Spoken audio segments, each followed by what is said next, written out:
Salut les amis, c'est Nat du clan French Warrior, bienvenue dans cette vidéo technique d'attaque.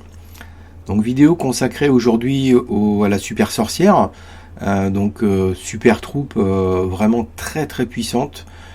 Je suis actuellement à 5686 trophées, top 6 FR, avec une compo, vous allez voir, qui est vraiment très simple, très épurée, puisque je vais utiliser uniquement donc 5 super sorcières, 5 guérisseuses et 2 golems de glace. 4 sismiques pour ouvrir le village, 2 rages, 4 gels et 1 poison. Et dans le château de clan, 2 yétis et 3 gobelins furtifs. Donc c'est un château de clan qu'on va pouvoir utiliser soit avec le démolisseur, soit avec la caserne de siège, soit avec le lance-bûche, comme on va le voir dans les gameplays, soit avec le dirigeable. Allez, c'est parti tout de suite pour quelques gameplays en AQH super sorcière. Voilà, donc premier gameplay, donc utilisation avec l'AQH, l'arène sous guérisseuse. Donc 4 premiers sismiques devant l'hôtel de ville pour ouvrir l'hôtel de ville. Bien faire attention de ne pas activer l'hôtel de ville. Et on envoie donc l'AQH à 9h pour dégager tout le côté donc à 9h et empêcher que les super sorcières en fait ne tournent. Et on va ensuite donc envoyer tout simplement les 2 golems de glace et les 5 super sorcières dans l'axe de l'hôtel de ville, avec en soutien derrière le lance-bûche, qui va donc envoyer ces bûches qui vont ricocher et qui vont aller assez loin, puisque si vous regardez les bûches du lance-bûche, vous verrez qu'elles vont aller donc évidemment activer l'hôtel de ville et ensuite taper la T2 mono et la catapulte derrière, ainsi que la tour de sorcier. Donc c'est un engin de siège qui va pouvoir faire des dégâts très loin, puisqu'il va ouvrir le village encore plus. Et il va donc là quasiment détruire en fait la catapulte. Donc il a pris la T2 mono et il va faire extrêmement de dégâts à la catapulte. Donc ensuite vous avez donc l'arène qui est rentrée avec les guérisseuses qui vont aller soit sur l'arène, soit sur la championne, soit sur les super sorcières. Donc elles vont aller guérir les troupes qui en ont le plus besoin. Et voilà, à la mort de la reine, on va dire, les guérisseuses vont aller s'occuper des autres troupes, puisqu'on n'a que des troupes terrestres, donc toutes les troupes peuvent être soignées par les guérisseuses. Mais là, au début de l'attaque, on a effectivement fait un AQH, on a fait un funnel pour les super sorcières avec la reine d'un côté, le roi de l'autre. Vous verrez tout à l'heure qu'on peut aussi utiliser les guérisseuses directement sur les super sorcières, pour faire, on va dire, une espèce de super sorcière walk. Voilà, donc compo extrêmement puissante. Vous voyez que là, on a cliné tout le haut du village, et en fait, on a un couloir naturel qui est fait par les remparts, et on a 2 super sorcières qui sont de chaque côté des remparts, et qui vont tout simplement s'occuper de nettoyer tous les bâtiments, puisqu'elles vont être protégées par leur gros squelette, qu'on appelle Oscar, donc qui a énormément de points de vie et qui va se régénérer lorsqu'il va mourir. Donc le super squelette de la super sorcière, donc quand il meurt, va être régénéré à condition que la super sorcière qu'il a fabriquée, on va dire au départ, soit toujours en vie. C'est forcément elle qui va régénérer Oscar.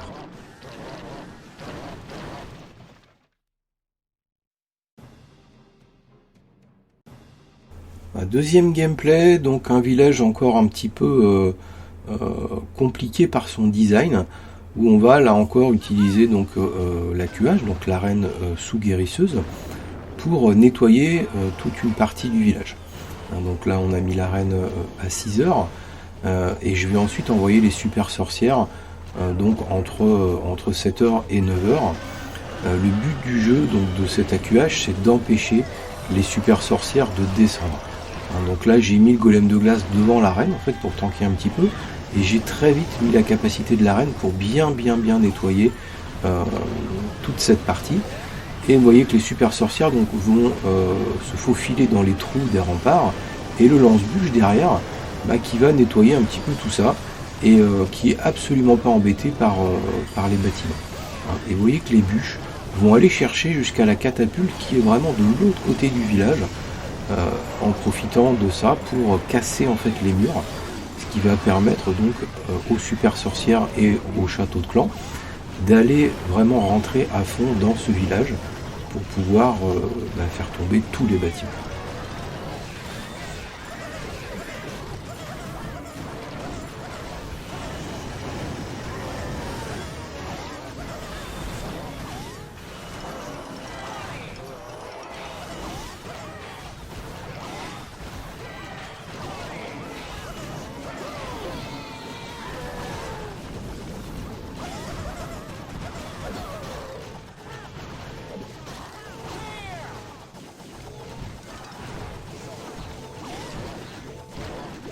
Et voilà, notre petit AQH qui est toujours en vie et qui va terminer gentiment ce village.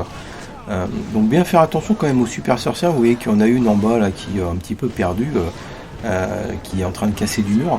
Donc les super sorcières sont vraiment extrêmement fortes. Par contre, elles sont quand même assez lentes. Donc bien faire attention au fail time.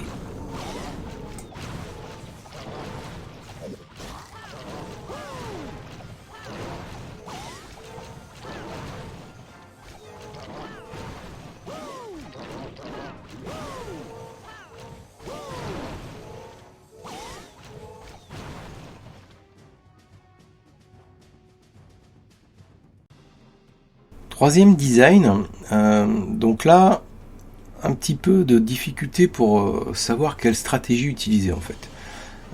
Donc j'ai décidé de casser les murs devant l'hôtel de ville pour sécuriser déjà l'HDV et bien faire le clean avec les super sorcières et d'envoyer donc tous mes héros et les golems et la dernière super sorcière au milieu avec le lance-bûche en soutien, mais une fois que les bâtiments seront déjà détruits, parce que le lance-bûche donc est extrêmement puissant, mais il est quand même assez fragile, beaucoup plus fragile que le démolisseur, donc vraiment faire attention avec le lance-bûche. Vous voyez que là il est bien protégé derrière et qui va aller taper très très loin, puisqu'il va aller nous chercher le grand gardien et ouvrir les murs de chaque côté des catapultes, ce qui va ensuite permettre au Yeti de pouvoir les neutraliser sans aucun problème. Voilà, donc utilisation du lance-bûche assez compliqué, il faut vraiment faire attention avec cet engin de siège. Il ne faut pas du tout l'utiliser comme le démolisseur. Il n'est pas fait principalement pour ouvrir les murs. Il va ouvrir les murs, mais il va quand même mettre 4 coups de bûche pour casser un mur max, contrairement au démolisseur qui va déjà être plus rapide et qui va casser les murs beaucoup plus vite. Par contre, le lance-bûche, il va aller chercher des bâtiments qui sont très très loin avec les ricochets de ces bûches. Donc je pense que c'est plutôt dans cette optique-là qu'il faut l'utiliser, sachant qu'il va effectivement casser du mur, donc permettre aux troupes de rentrer. Mais c'est pour ça que dans ma compo, j'ai utilisé 4 sorts sismiques pour déjà faire rentrer les troupes. Ce qui me permet d'économiser en fait les super sapeurs et de prendre 5 super sorcières. La super sorcière, elle vaut 40 places, donc c'est une troupe qui est extrêmement gourmande en place. Et d'utiliser autre chose que les super sorcières, ça va forcément neutraliser un petit peu la compo, puisqu'au lieu de 5 super sorcières, on n'en aura que 4, et on a vraiment besoin des 5. Donc je pense que la compo comme ça, elle est assez intéressante, et elle est surtout très polyvalente, parce qu'on va pouvoir l'utiliser de plein de manières différentes, avec plein d'engins de siège, et c'est ça qui est intéressant.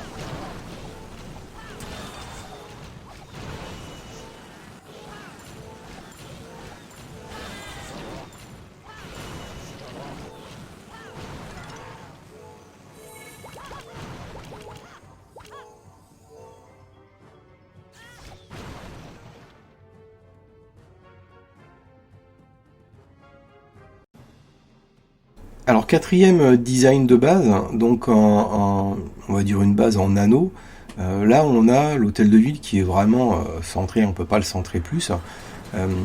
Et là on va utiliser non plus les guérisseuses donc avec la reine en AQH, mais on va vraiment utiliser les guérisseuses sur les super sorcières. Donc là une super sorcière de chaque côté, le village est ouvert donc c'est impeccable. Et on va ensuite donc faire rentrer toutes les troupes au milieu. Vous voyez que là forcément les troupes vont tourner. Donc là il faut que le lance-bûche et le château de clan aillent chercher l'hôtel de ville. Donc il faut vraiment utiliser les gels comme il faut, notamment au niveau des catapultes, parce que les catapultes font vraiment très très mal au lance-bûche. donc bien gérer les gels et la championne pour aller récupérer les catapultes. Et là, chose intéressante, vous voyez donc les murs sont ouverts, le lance-bûche donc c'est ouvert, et en fait j'ai mis un sort de rage tout de suite sur l'hôtel de ville, ce qui a permis aux gobelins furtifs d'aller détruire l'hôtel de ville sans qu'ils se prennent de coups, puisqu'ils étaient toujours invisibles, et ils ont eu le temps de ressortir avant que l'hôtel de ville explose. Donc en fait ils ont survécu à l'explosion de l'hôtel de ville, et c'est uniquement les 3 gobelins furtifs, grâce au sort de rage, qui ont détruit l'hôtel de ville. Donc pendant ce temps-là, les Yétis, du coup, ils sont allés ailleurs, et on va pouvoir comme ça finir tranquillement le village et gérer ce qui est très embêtant pour cette compo, c'est les catapultes qui sont gérées et les TDE. Donc les TDE, qu'elles soient multi ou mono, pour les super sorcières, c'est vraiment quelque chose qu'il faut faire très attention. Souvent, dans les attaques, il va vous rester une TDE qui va être vraiment embêtante à gérer. Donc essayez d'économiser les gels pour les catapultes, pour les TDE, et il faut vraiment réussir à trouver l'angle d'attaque. Qu'est-ce qu'on veut prendre avec le lance-bûche? Souvent, dans les villages carrés comme ça, vous avez une ligne en fait avec les 2 catapultes et l'hôtel de ville, ou 2 TDE et l'hôtel de ville. Et ça, vous envoyez votre lance-bûche dans la ligne et vous allez dégommer tout ça.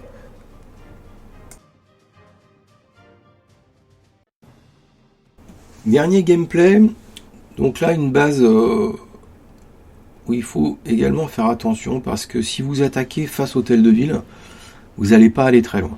Si vous attaquez opposé à l'hôtel de ville, il y a de grandes chances que vous fassiez qu'une seule étoile. Donc il faut attaquer d'un côté, donc côté catapulte ou côté TDE, peu importe. Mais je pense qu'il faut surtout pas attaquer face au hôtel de ville. Donc là vous voyez, j'ai ouvert en fait devant l'hôtel de ville. Donc je vais déclencher l'hôtel de ville avec le sismique, c'est pas très gênant puisque de toute façon il va être déclenché par le lance-bûche avant que les troupes arrivent dessus. Donc ça n'a aucune importance. Et ce qui est intéressant dans cette base, c'est que en fait tous les remparts sont ouverts sur les coins, donc les troupes vont pouvoir rentrer sans problème.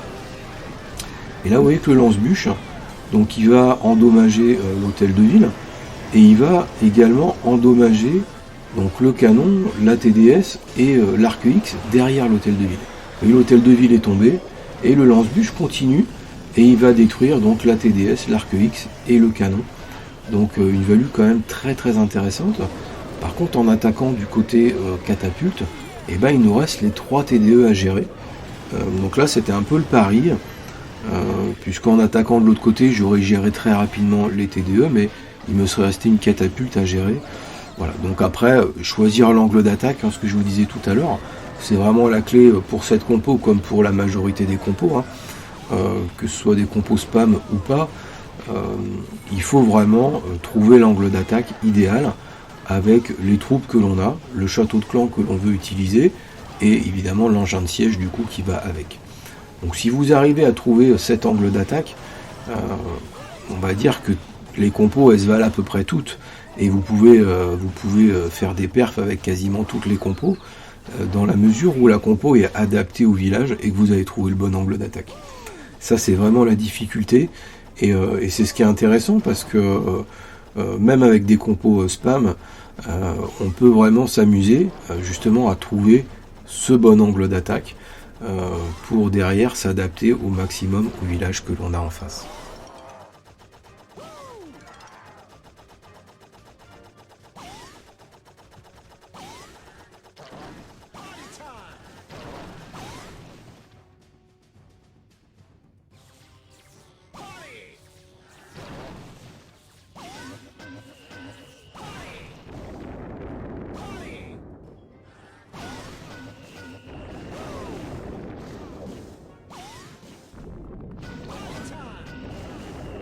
Voilà les amis, écoutez, j'espère que cette petite vidéo vous aura plu. N'hésitez pas à mettre un petit pouce bleu, à mettre des commentaires.